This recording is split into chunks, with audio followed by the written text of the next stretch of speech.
জয় মা মনসার জয়। তার দিদিভাই কমেন্ট করেছিল তার মেয়ের শ্বাসকষ্ট আছে, তার ঠান্ডা অ্যালার্জি আছে, সে মায়ের জন্য 1001 টাকা পাঠিয়েছে। সে দিদিভাইয়ের মেয়ের নাম হচ্ছে রিয়া হালদার, ঠিকানা হচ্ছে ইসি রায় নগর, কালীতলা, দক্ষিণ দিনাজপুর।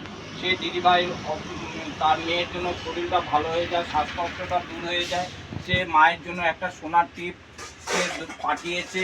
তা অবশ্যই মাকে আমি পড়াবো, তার নামে অবশ্যই মায়ের চরণে আমি ফুল জল দিয়ে দিয়েছি। সে ছোট্ট বাচ্চা খুব কষ্ট পাচ্ছে শ্বাসকষ্টের জন্য, তার অ্যালার্জি ঠান্ডা অ্যালার্জি যেন দূর হয়ে যায়, তার নিউমোনিয়া মতো হয়ে গেছে যেন নিউমোনিয়াটা ভালো হয়ে যায়। মাকে আমি তার কাছে আজকে পাঠাবো অবশ্যই শনিবার। তা 12টা বেজে গেছে, মায়ের এখন ভর আসবে, ভর এসে অনেক ভক্ত রোদে বসে আছে মায়ের কাছের জন্য। তা ভক্তদের অবশ্যই বলেছি ছাওয়াতে বসতে, যেহেতু খুব গরম রোদ। তা মায়ের কাছে অবশ্যই যত ভক্ত মায়ের কাছে আসছে উপকৃত নিশ্চয়ই পাচ্ছে। তা তোমরা অবশ্যই মাকে দর্শন করো, মাকে ফটো দেখে ডাকো, নিশ্চয়ই তোমরা উপকৃত পাবে। সবাই বলো জয় মা মনসা দেবী।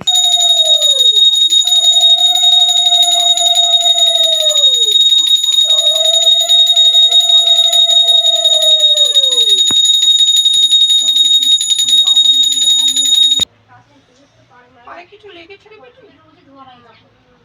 কিছু লাগে নাই? আমি যে গেছিলাম বাচ্চাটা আমার পেটে আসে না, 6 মাস তো হয়েই গেল। পেটে সময় লাগবে রে বেটি, যেটা তোদের পরিষ্কার করতে হয়েছে রে বেটি। হ্যাঁ তুমি বলো, আমি সেখানে তো এসেছিলাম, আমার যে কতগুলি কাপড় চুরি হয়ে গেল। আমি ভক্ত টাকা আছে ঠিক আছে, 3 দিন তো পারবে রে বেটি, বুঝতে পেরেছিস তো? কিন্তু তোর জায়গাটা তো ঠিক নাই রে বেটি, একজন যেতে পারি না। পারবি না রে বেটি, আমি তো বলছি তুই আগে বাড়িটা ঠিক করে নে, একটু সমাধানটা ঠিক করে নে। বৌমা আমার কথা শোনে না, সেই আমি বৌমা দেখা পঞ্চপনা লাইনে আসছে করবে রে বেটি, এখনো দেরি আছে রে বেটি। আমি আয়ু নতির যেদিকে যাই সেই দিকে উল্টো হয়ে যাচ্ছে, বুঝলেন? বলতে যাচ্ছি বাকিগুলো আমি প্রতিকার এখনো করে নিচ্ছি।